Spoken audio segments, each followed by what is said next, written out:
This is the Bama Podcast with Marty Solomon. I'm his co-host, Brent Billings. Today we will read through the prophecy of Haggai and find that the real issues rarely change, past, present, or future. Yep, we're wrapping up the last section of the prophets and coming down the home stretch of Bama Podcast Session 2. Got a handful more.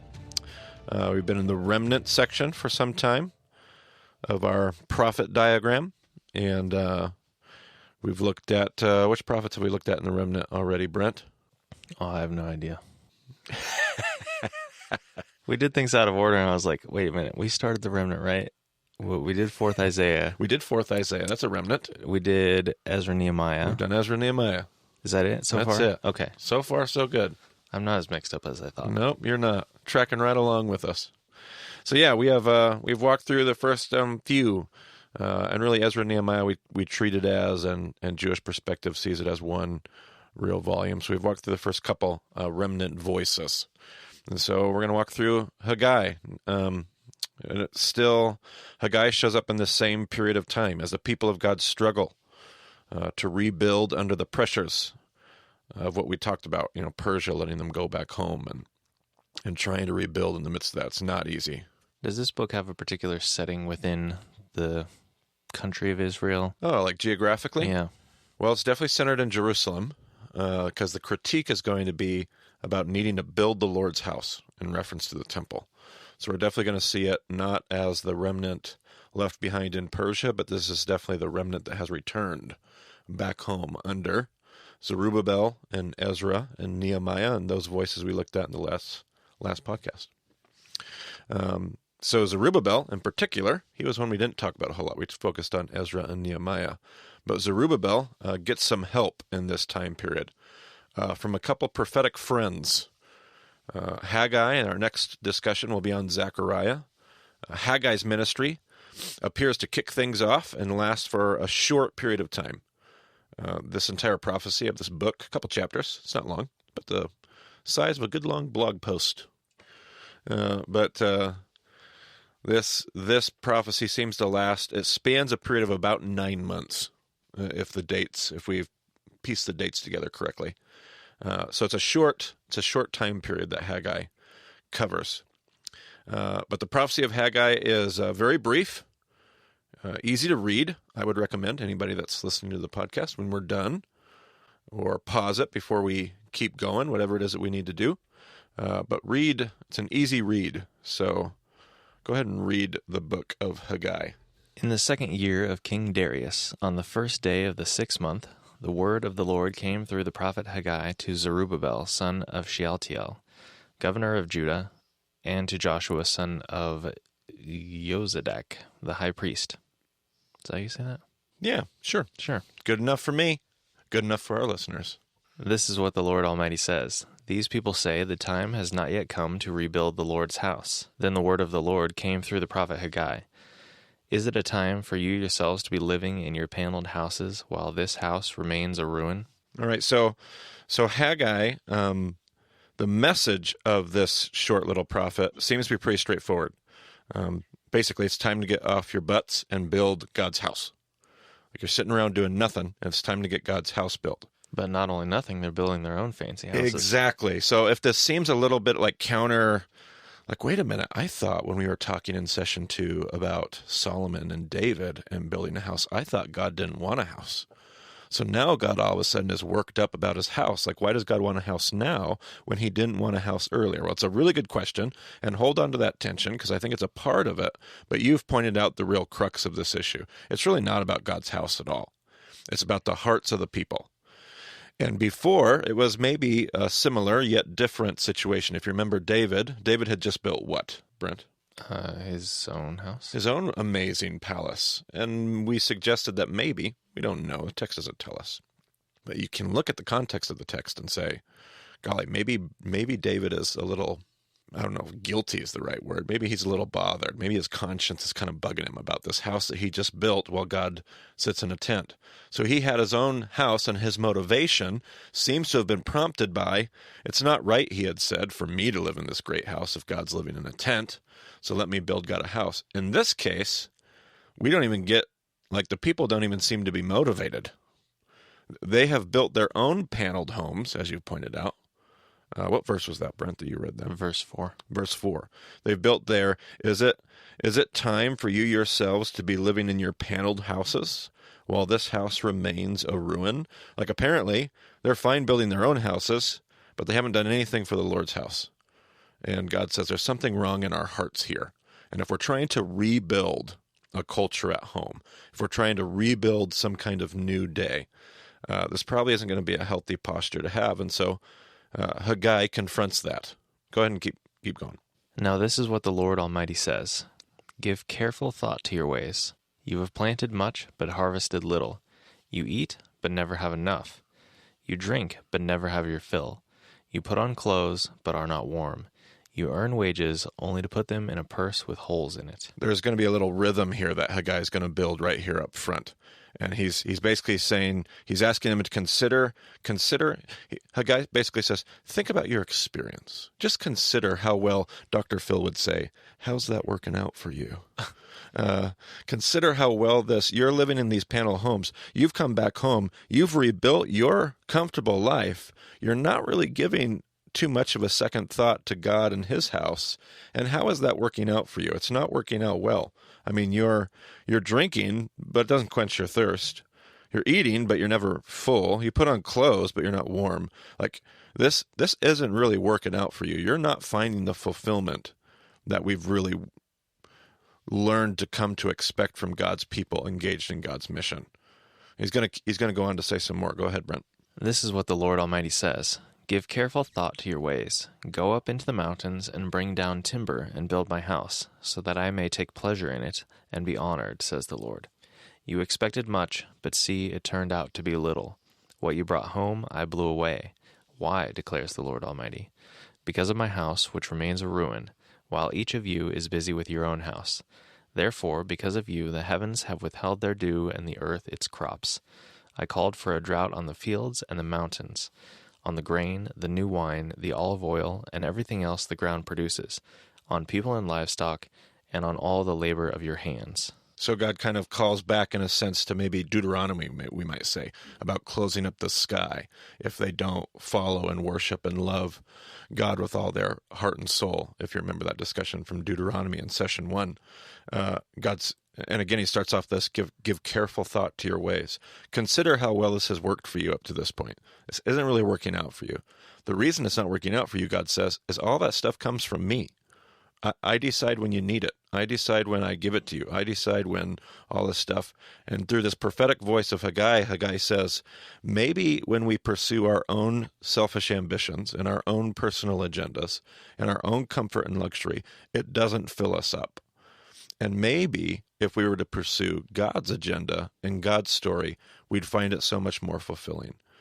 Not so much in the literal formulaic, if we do this, then God will make it rain. If we do this, then God will give us all the desires of our heart. But more along the lines of, if we were to do these things, I wonder if we would find the fulfillment in eating our food, in drinking our wine, in engaging in our labor and our jobs. Go ahead and keep moving. Then Zerubbabel son of Shealtiel, Joshua son of Jozadak the high priest, and the whole remnant of the people obeyed the voice of the Lord their God and the message of the prophet Haggai, because the Lord their God had sent him, and the people feared the Lord. All right, so there's some good news. Like they're coming along. Haggai's doing his work. Zerubbabel's doing his work. And the people are growing. Over this 9-month period, somewhere in the middle of this, the people are moving. There's positive movement. Then Haggai, the Lord's messenger, gave this message of the Lord to the people. I am with you, declares the Lord. So the Lord stirred up the spirit of Zerubbabel son of Shealtiel, governor of Judah, and the spirit of Joshua son of Jozadak the high priest, and the spirit of the whole remnant of the people. They came and began to work on the house of the Lord Almighty their God on the 24th day of the 6th month. Yeah, so they get to work. It takes them a little while, but sure enough, their spirit gets stirred. It is possible to light a fire under people and get people moving. And the work of the leadership pays off. All right. Yeah, so from the beginning of Haggai's message, it was like 3.5 weeks. Right. So that's, Yep. you know. Good month of pep talks here. Yeah. Yeah, got some town hall meetings, some church membership meetings. I don't know, potlucks, something. Well, yes, potlucks, but they weren't full. Yeah, So that's right. Yep, give careful thought to your ways. This potluck isn't filling you up. Not really. in the second year of King Darius, on the 21st day of the 7th month, so we're about a month out from where we were just a moment ago, All right. the word of the Lord came through the prophet Haggai. Speak to Zerubbabel, son of Shealtiel, governor of Judah, to Joshua, son of Jozadak, the high priest, and to the remnant of the people. Ask them, who of you is left who saw this house in its former glory? How does it look to you now? Does it not seem to you like nothing? Okay, so God comes in this point. So it takes about a month to get people going. Takes about a month to get people fired up. And then about a month into the job, God comes and he's like, how does this project is kind of weighing on you?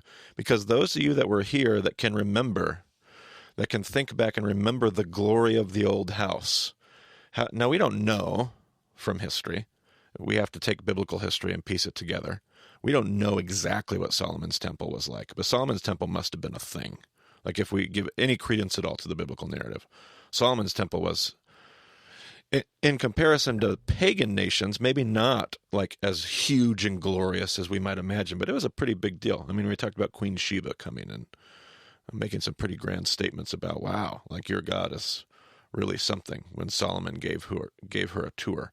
But this second temple, the rebuilding of Solomon's temple, is probably done from biblical and extra biblical history. What we know is probably they kind of remodeled this second temple a handful of times, at least 2 or 3 times. Some people argue maybe even a 4th or 5th time. And until you get to Herod the Great in the days of Jesus, this second temple just kind of limps along as a weak, tepid memory of what Solomon's temple was. And so God says, how does this feel to you guys? What does this look like to you as you build it? Go ahead and keep going. But now be strong, Zerubbabel, declares the Lord. Be strong, Joshua, son of Jozadak, the high priest. Be strong, all you people of the land, declares the Lord, and work, for I am with you, declares the Lord Almighty. This is what I covenanted with you when you came out of Egypt, and my spirit remains among you. Do not fear. I love the echoes of Joshua there. The guy's name is Joshua, and God says, be strong. There's no courageous here, but you can hear that hazak, like be strengthened, be strong. I know the house doesn't seem like the first house. I know that this second temple can't touch the glory of Solomon's first temple, but you need to keep working. Because I'm with you, and this is going to work out. So stay with it. Keep up the good work, because it's going to pay off. This is what the Lord Almighty says. In a little while I will once more shake the heavens and the earth, the sea and the dry land. I will shake all nations, and what is desired by all nations will come, and I will fill this house with glory, says the Lord Almighty. The silver is mine, and the gold is mine, declares the Lord Almighty. The glory of this present house will be greater than the glory of the former house, says the Lord Almighty. And in this place I will grant peace, declares the Lord Almighty. Okay, so God says, I'm going to, a common phrase in the prophets, I'm going to shake the heavens. I'm going to shake them out like a rug, or I'm going to shake them like a carpet. It's a prophetic metaphor it's a figure of speech for God's going to do something. Like God's going to shake things up. God is going to move, and he says, I promise you this, the glory of this second house is going to be greater than the glory of the first house. But that must mean that the glory has nothing to do with what, Brent? It doesn't have anything to do with the money. It has nothing to do with the money, it has nothing to do with the quality of building, it has nothing to do with, we're not talking about the glory of the stones and the masonry and the brickwork. We're not talking about the glory of the physical house. God says, you need to keep working because I'm going to move. And when I move, the glory of this house, and I would think of, when I hear glory, I'm going to think of the presence of the Lord. Like what God is going to do through this house is going to be even greater than the glory that filled Solomon's glorious temple. So this must not be about bricks and mortar and building projects. This must be about something bigger and better. So in this last paragraph that we just went over. Yeah. It says, this is what the Lord Almighty says, blah, blah, blah, says the Lord, blah, blah, blah, declares the Lord, blah, blah, blah, says the Lord. Is that the same kind of thing where there's like some kind of a gap between there? Yeah. It seems like it's constructed a little bit differently than that, but... Yeah, I'm not sure if the same... I don't know if I have the expertise to comment on that one. I'm not sure if it has the same if the rules of the Hebrew here apply in the same way as it does with, like, say, historical narrative. And I don't know if the prophetic genre changes in that regard. It's a good question. I noticed that as you were reading it, the repetition of that. And I'm not sure if there's any pausing, if there's any separate conversations, if there's any similarities to what we saw in, like, say, Genesis when we saw that. Good question. I don't know. Okay, reading on verse 10 of chapter 2. On the 24th day of the 9th month, so now we're a couple months beyond where we were before. Yep. In the second year of Darius, the word of the Lord came to the prophet Haggai. This is what the Lord Almighty says. Ask the priest what the law says. If someone carries consecrated meat in the fold of their garment, and that fold touches some bread or stew, some wine, olive oil, or other food, does it become consecrated? The priests answered, No. Then Haggai said, If a person defiled by contact with a dead body touches one of these things, does it become defiled? Yes, the priest replied, it becomes defiled. Then Haggai said, So it is with this people and this nation in my sight, declares the Lord. Whatever they do and whatever they offer there is defiled. Now give careful thought to this from this day on. Consider how things were before one stone was laid on another in the Lord's temple. When anyone came to a heap of 20 measures, there were only 10. When anyone went to a wine vat to draw 50 measures, there were only 20. I struck all the work of your hands with blight, mildew, and hail, yet you did not return to me, declares the Lord. From this day on, from this 24th day of the 9th month, give careful thought to the day when the foundation of the Lord's temple was laid. Give careful thought. Is there yet any seed left in the barn? Until now, the vine and the fig tree, the pomegranate and the olive tree have not borne fruit. From this day on, I will bless you. So, there's this whole section here about cleanliness, a little confusing, but again, we hear this struggle. So you're right. A couple months later, we're struggling again. What I love about Haggai is I really see something that I can relate to as a church leader or even as a church participant. Walking in obedience month after month after month is difficult, and life has these seasons that you go through. It appears that what the message here in Haggai is, at this point, is listen, you weren't doing anything, whether they were lazy or whatnot, but we got a fire lit underneath us, then we got started, and then it was hard because we realized it wasn't going to be everything we hoped it would be. But then we kept going, and God promised us it would be something. But now a couple months later, we're kind of drifting into maybe they're having some obedience issues. Maybe they're having some idolatry issues. We're not given the details, but there's something here that prompts Haggai to say, let me ask you this. If there's something that's holy and consecrated, like a priest's garment, and something else touches it, meat or some other kind of item, does a consecrated priestly garment somehow make that item consecrated? And the answer is no. If you pay attention to the book of Leviticus, you don't make something consecrated by touching it with something else that consecrated. You don't pass on consecration that way. However, if something defiled, unclean, impure, touches something clean, does it make it unclean? And of course, the answer from Leviticus is what, Brent? Yes. Yeah, it's so much easier to pass on impurity than purity. And so you have to be very careful. And again, Haggai uses that same phrase, give careful thought to your ways. Give careful thought to your ways. Think back to how this is working out for you. When you walk a path that is less than obedient, less than pure, less than clean, it has a tendency to impact everything else. You have to work so much harder to be on the straight and narrow. I think of Jesus' teaching on the narrow way. It takes so much more intention to be a part of the consecrated thing than it does to be a part of the unclean thing, because uncleanliness is passed on so much easier. And I'm not talking about literal uncleanliness, but as a metaphor, uncleanliness, leaven, sin, disobedience, impurity is passed on so much easier than consecration and purity is. So you have to work that much harder through these struggles and persevere through the work that we're called to do, in this case, the building of the temple. But there's a message here for us to hear as well. Go ahead and finish this out. The word of the Lord came to Haggai a second time on the 24th day of the month. Tell Zerubbabel, governor of Judah, that I am going to shake the heavens and the earth. I will overturn royal thrones and shatter the power of the foreign kingdoms. I will overthrow chariots and their drivers. Horses and their riders will fall, each by the sword of his brother. On that day, declares the Lord Almighty, I will take you, my servant Zerubbabel, son of Shealtiel, declares the Lord, and I will make you like my signet ring, for I have chosen you, declares the Lord Almighty. Yeah, so God essentially says, I'm going to move, and this is going somewhere. All of this work is going to lead. It is going to bear fruit. It is going to do something, because I'm going to take these leaders. I'm going to take Zerubbabel, and I'm going to use them. He's going to be my signet ring. He's going to carry my authority. We're going to do something in the world. This is all headed somewhere positive and redemptive. And that's the prophecy of Haggai. I have some closing thoughts here. The message of Haggai is yet another prophet that continues to speak to us today in 2018. He speaks about priorities and whether or not we happen to be more concerned with our own agendas or with God's. He speaks to us about what truly matters. Is it the opulence of our church buildings? Is it the impressive nature of our Bible knowledge? Is it the academic credentials that we place behind our names? God is still able to dwell in even the humblest of temples. In fact, he seems to prefer it. And I love that swing back and connection to David, where God says, I love my tent.